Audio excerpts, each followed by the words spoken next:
wala rin yung extension. So, mag-use na sa tag-laptop. And kuha naman sa basic shapes and forms sa mga report. So, sayon na siya. And we also send the files sa GC for guide sa inyo. Okay, so let's start.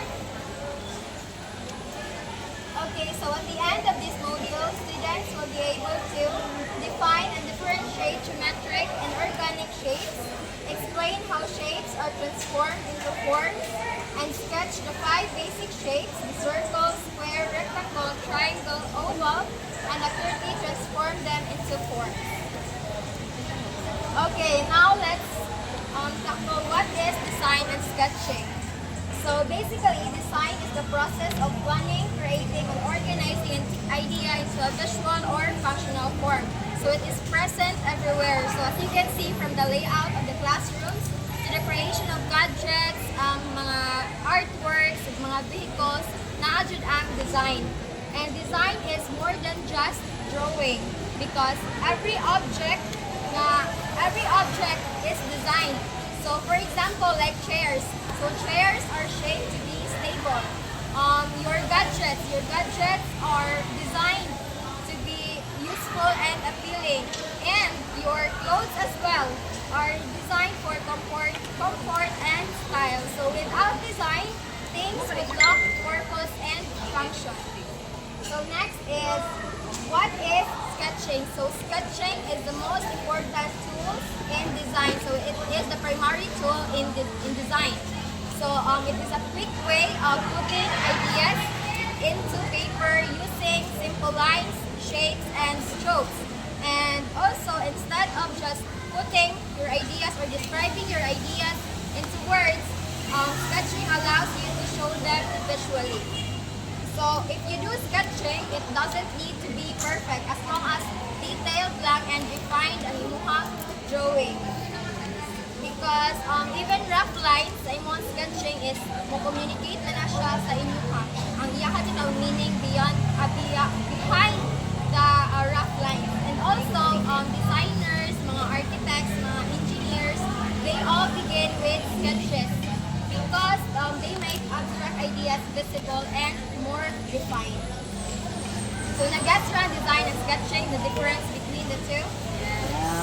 Okay, now let's have the importance of basic shapes and forms in sketching. So before you can draw complex objects like a car, a house, or even a human figure, you must first learn how to break them down into simple shapes and forms. So shapes and forms act as the alphabet of drawing. So what does this mean? So when we say the alphabet of drawing is just like the alphabet, diba the alphabet is ABC is the basic unit of writing. No, so in the same way sa design and sketching, ang basic shapes, ang 3D and the forms 2D, basic shapes, the 2D and the forms, the 3D are the basic unit of drawing. So sa alphabet pa, without alphabet, you can make or you can write sentences, mga stories, and in the same way is sa design and sketching, you can build complex ideas if wala ka shapes and forms. So next is they allow artists to simplify complicated objects. So the breaking down shapes or breaking down the shapes. For example, like a car. So sa car, ang iyang body, pwede siya, shapes niya is rectangle, di ba? Then ang iyang wheels is circle. Then they help with proportion, accuracy, and perspective. Proportion, makameasure ka sa size and sa distance niya correctly.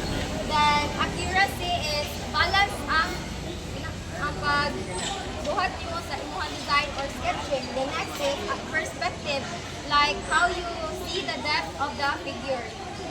Then they train the eyes to see structure instead of just details. So makaibaw na kung say meaning behind that design or behind that sketch. So next is the basic shape. So I think all of you naman about what these shapes. Generally, ang design what is shape. Shape is a flat, enclosed area defined by lines, edges, or contrast and color. So shapes are made of lines, edges, and even contrast in color. They are flat and two-dimensional, meaning they only have height and width, no thickness or heat. That is shape na 2D lang. Saan ka lang shape? So we have two types of shapes, the geometric and organic shapes. When we say geometric shapes, they are shapes that regular, precise, and man-made. In other words, they follow exact rule or measurement. For example, we all know circle must be perfectly round. Square must have 4 equal sides. So a geometric shape na siya gisunod exact measurement or rule. So that's geometric shape. The other one is organic shape. So when we say organic shape, they are irregular and even and often found in nature. So unlike the geometric shape, organic shapes doesn't follow exact measurement or rule. So once siya free-flowing or wala na siya gisunod na rule. Wala siya pattern. For example, like shape of a leaf. So a shape of a leaf doesn't have the same. Isn't the same on both sides, right? Yeah, wala din tanan ang shape sa leaf dili siya wala siya geometric side na ay specific name na ang organic shape kay wala yung specific na name. Understand the difference diba?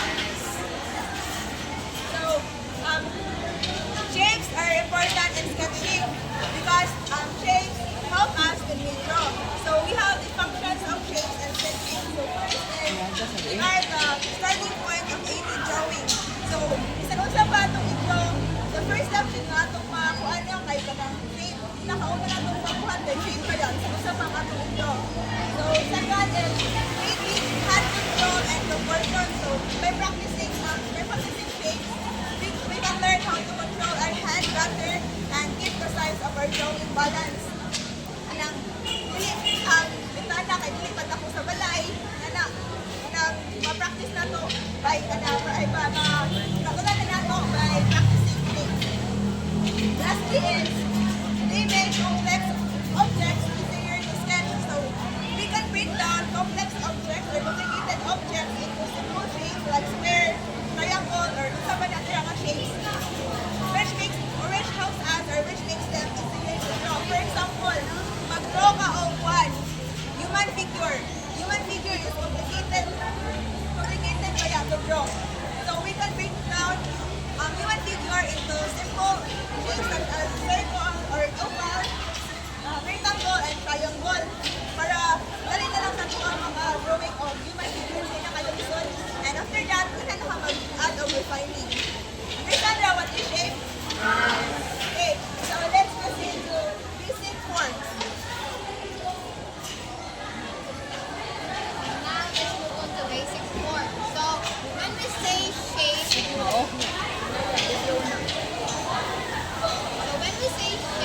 in 2D, like triangles, squares, circles, and that type, in 2D they are flat. It only have a two measurement, which is the height and the width. So, but when it comes to 3D, it gains a third measurement, which is the depth. P equal PPS, which is defined na niya is what we can see in front hantud sa back portion or as kaman ang isa ka object. For example, kaning cube.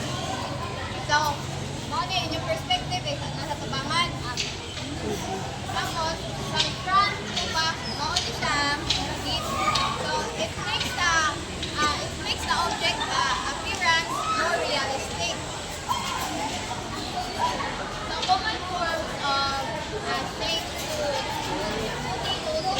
circles become spheres or oval, circle, ball, squares become cube, box, dice, rectangle, triangular can, baso, mango, triangle can be cone, ice cream, cone, tropical, oval is ellipsoid, and tropical, and watermelon. Ano cylinder at rectangle?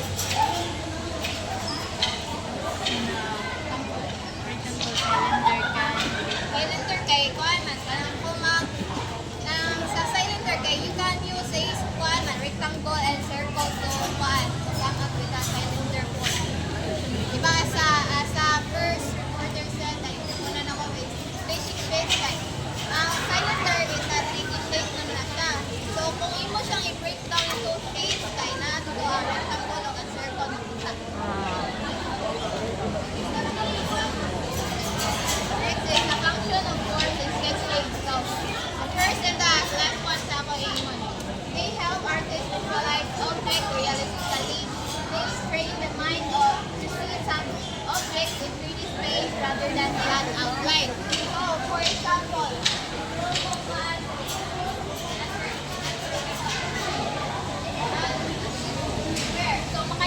mo nga cube na siya kung dili na kung man details na dili.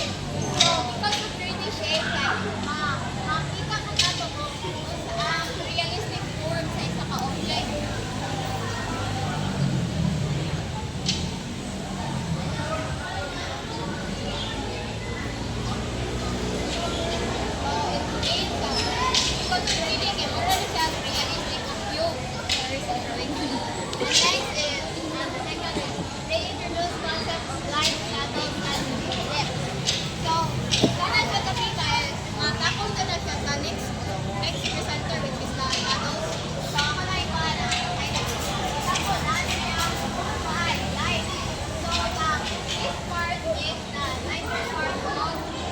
Object, and this is the darker part, kaya wala naman sa light.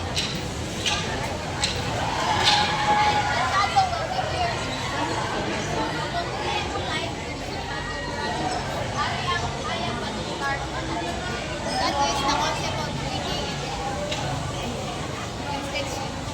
Next.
So now, let's move to the relationships between shapes and forms. So every form begins with shape. So this means that before we can draw a 3D object, we first start with a 3D shape. So now, the relationship is that form always begins with shape. So where's the process? First is start with a simple shape. Then second is add this could be a circle, a square, and a rectangle. Then add perspective or depth. This is where we transform the shape into a form. For example, a circle becomes a sphere by adding a depth and roundness. So next is add shading to show light and shadow. So shading helps to show light and shadow, giving the form a more realistic appearance. For example, first example is a circle. Then basta tatangan mo siya o ganan. Then kamay mo siya o may mo siya square. Then and then you sphere. So next is a square. May mo siya o ganan cube by adding parallel lines and perspective. So next is a rectangle. May mo siyang cylinder by curving its sides. So next, application of real life and design. So, how these basic shapes and forms we discussed are applied in real life and designs. So, first is architectures. Buildings are made of cubes, cylinders, and pyramids. So, buildings themselves are often made of cubes or rectangular prisms, cylinders for columns, and even pyramids for roofs. So, these forms provide structure, strength, and the aesthetic appeal of a design. So next is product design. So bottles, cans, and future use cylinders, spheres, and cubes. So many everyday items are designed using basic forms for both function and look. So think about bottles and cans. They are essentially cylinders for furniture like tables and chairs often incorporate cylinders, spheres, and cubes. So these forms make products easy to hold, stock, and manufacture. So next is engineering. Machines and tools are combinations of geometric forms. So machines and tools are built different geometric forms, making them strong and functional. So last is art and animation. So characters are first built using spheres, heads, cylinders for arms and legs, and cubes for torsos. So artists often start by sketching characters using simple forms, spheres for heads, cylinders for arms and legs, and cubes for torso. So these methods help them create realistic proportions and dynamic poses before adding any details.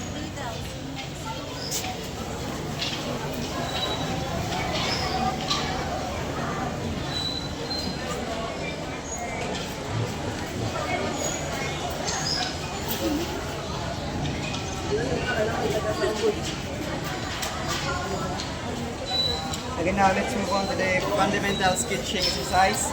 The master sketching, beginners must practice regularly. Here are essential exercise. Okay, number 1, line practice. Draw straight lines, curved lines, and wavy lines to control pencil. So, one yung most complaints sa mga beginners, kaya dili daw sila makakarong drawing, linya, curve. So, ang practice na is practice like losing lines pa ron, you are bored, papel, sabi sa master nga, mga controlling mo rin niya bro, kasi straight mo, curve, wave, sabot ha, board,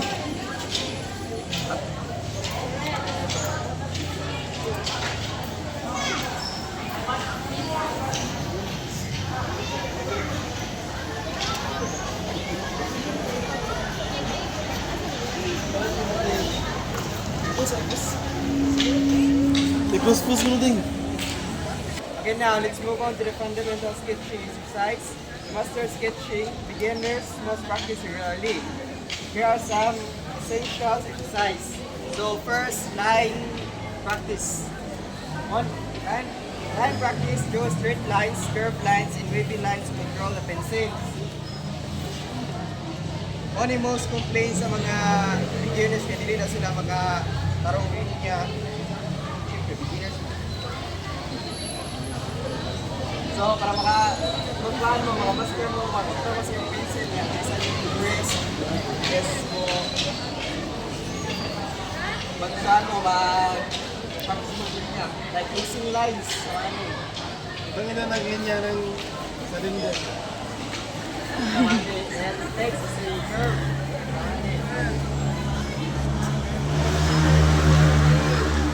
And the next is the wave.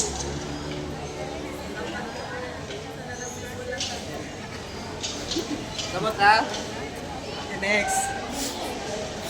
Shape drawing. Draw circles, squares, rectangle, triangles, and oval freehand.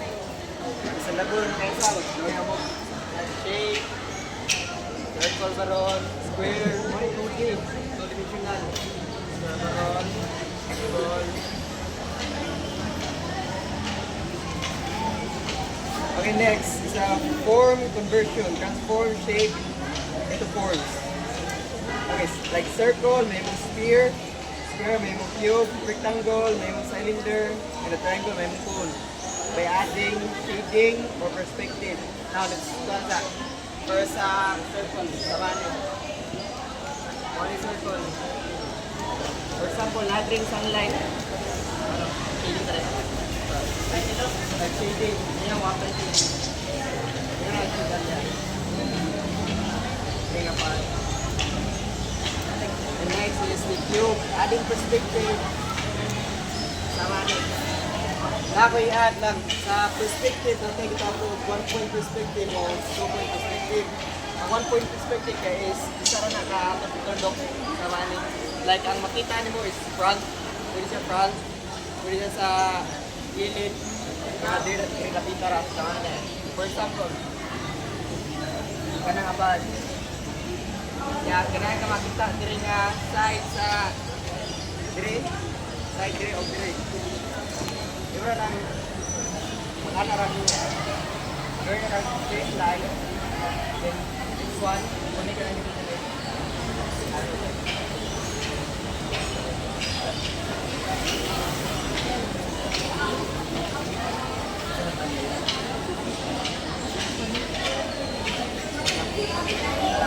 One point perspective. Okay, galang. For example, Danny. Yan.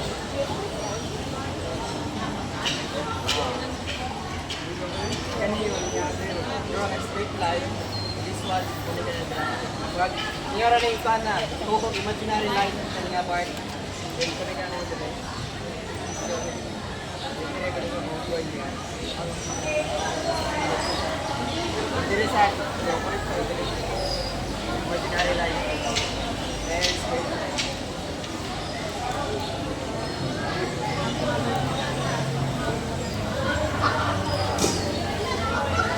Then, ang two-point perspective is isi ka kilid. Like 2.8.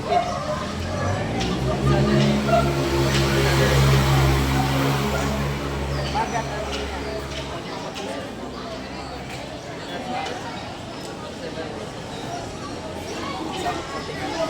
Then,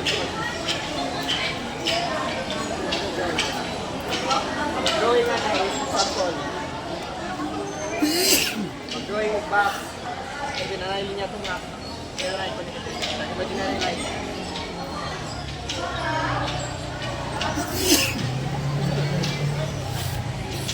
Two-point perspective. So, simple ka na yung imaginary line ninyo. Two-point man siya.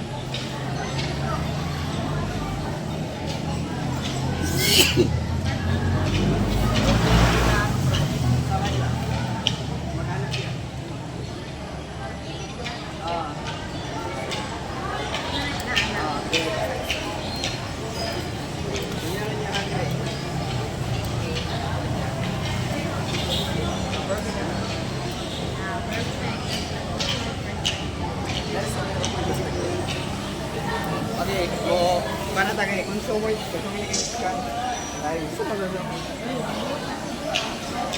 Okay, number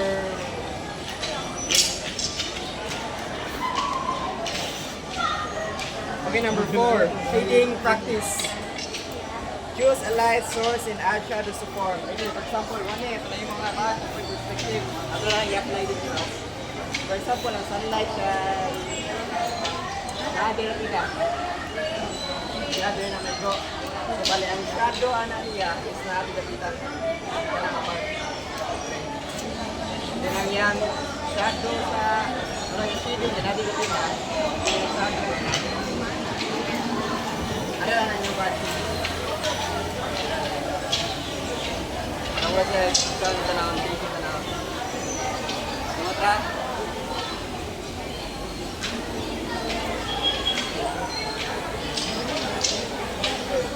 Okay, next, object breakdown. Look at the real object. For example, bag, shoes, or books, and sketch them using only shapes and form. For example, kita nga libro niya. Gamit na kao, pala, shape lang para makabuo, libro karon. Or, for example, kita ang libro. Ako sa drawing mo, by shape lang na.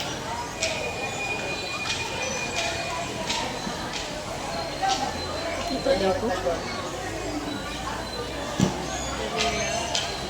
Karena siya ito na-dimension ako ang nasa exercise, hindi na abang ng curve.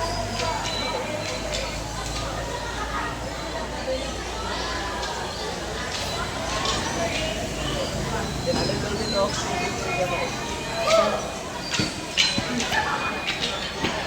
Then, thank you, that's all. How much?